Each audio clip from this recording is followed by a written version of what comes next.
Yəni, ümidsiz olan insanlar bilmirlər ki, hər səcdədə bir ümid var. Hər səbir anında isə gizli bir güc vardır, deyir. Yəni, çarəsiz qaldığın, qəlbinin qırıldığı və çıxış yolu tapa bilmədiyin zaman unutma ki, yəni, namaz, səcdə bir qapıdır. Səbir isə səni yarı yolda qoymayan bir açardır. Baxın, yəni, səbir et və yoluna davam et. Çünki Allah səbir edənlərlədir. Yəni, onların dualarını eşidir və qırılmış qəlbləri sağaldır.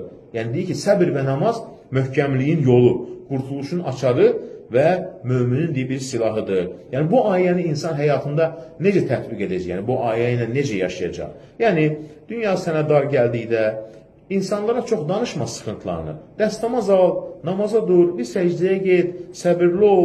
Yəni, dərd və sıxıntılara qarşı şikayətlə deyil, zikirlə, Allaha dua etməklə, dərdini Allaha danışmaqla, hər çətin anında, yəni namaz qılırsansa nə gözəl, namaza sığınacağın bir qapı kimi bax.